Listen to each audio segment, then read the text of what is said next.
भारत को आजादी भीख में मिलने संबंधी बयान पर अभिनेत्री कंगना रनौत चौतरफा घिर गई हैं। कांग्रेस, शिवसेना, आम आदमी पार्टी समेत विपक्ष के कई नेताओं ने कंगना रनौत से हाल ही में दिए गए पद्मश्री सम्मान को वापस लिए जाने की मांग की है।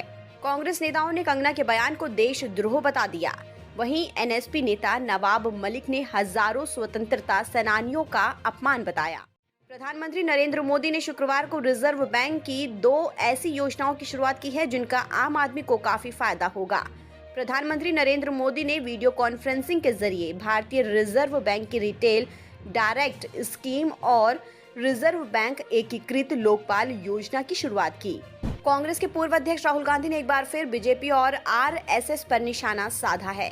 राहुल गांधी ने कहा कि हिंदू और हिंदुत्व अलग अलग हैं। उन्होंने कहा है कि आरएसएस और बीजेपी की विचारधारा नफरत भरी है। राहुल गांधी ने वीडियो कॉन्फ्रेंसिंग के माध्यम से पार्टी के डिजिटल अभियान जग जागरण अभियान का शुभारंभ किया है। कांग्रेस के पूर्व अध्यक्ष राहुल गांधी के हिंदू धर्म और हिंदुत्व में फर्क की बात कहे जाने के बाद विवाद हो गया है। भारतीय जनता पार्टी की तरफ से संबित पात्रा और गिरिराज सिंह ने राहुल गांधी को घेरा है। संबित पात्रा ने प्रेस कॉन्फ्रेंस में कहा कि राहुल गांधी ने हिंदू धर्म पर हमला किया है। वहीं गिरिराज सिंह ने कहा कि विदेशों से ज्ञान लेकर भारत को समझना कठिन है। मिशन पंजाब में जुटी आम आदमी पार्टी ने उम्मीदवारों की पहली लिस्ट जारी कर दी है। आम आदमी पार्टी ने अपने 10 विधायकों को दोबारा मैदान में उतारने का फैसला किया है। आम आदमी पार्टी की पहली लिस्ट में कोई नया चेहरा नहीं है। पिछली बार पार्टी के टिकट पर चुनाव जीतने वाले बाकी 10 विधायक पार्टी से अलग हो चुके हैं।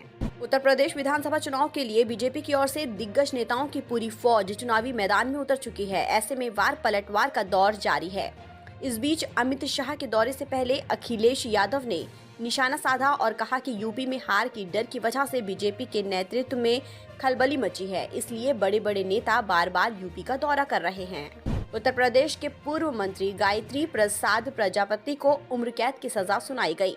दरअसल समाजवादी पार्टी सरकार में कैबिनेट मंत्री रहे गायत्री प्रसाद प्रजापति को एमपी एमएलए कोर्ट ने गुरुवार को ही गैंगरेप के मामले में दोषी करार दिया था। गायत्री के साथ 2 अन्य आरोपी आशीष शुक्ला और अशोक तिवारी भी दोषी पाए गए हैं, जबकि 4 आरोपियों को कोर्ट ने बरी कर दिया था। 2 छात्रों के लिए नीट की फिर से परीक्षा आयोजित करने के आदेश को सुप्रीम कोर्ट ने रद्द कर दिया है। सुप्रीम कोर्ट ने कहा कि क्षमा करें लेकिन नहीं।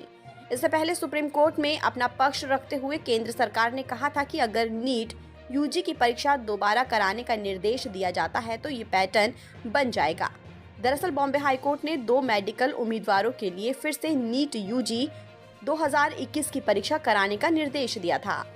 दिल्ली मेट्रो रेल कॉरपोरेशन की मेट्रो के विस्तार के लिए पेड़ों की कटाई की याचिका पर सुप्रीम कोर्ट में सुनवाई हुई। कोर्ट ने कहा कि जितने भी पेड़ काटने हैं उसके लिए वन संरक्षण अधिनियम के तहत वन विभाग से ही मंजूरी लेनी होगी।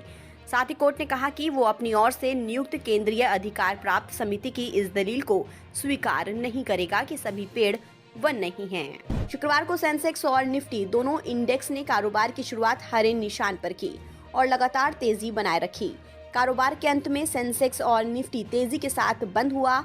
सेंसेक्स 767 अंक की बढ़त के साथ 60,687 के स्तर पर बंद हुआ। इसी तरह निफ्टी भी बढ़त बनाए रहा और कारोबार के अंत में 229 अंक की तेजी के साथ 18,102 के स्तर पर बंद हुआ।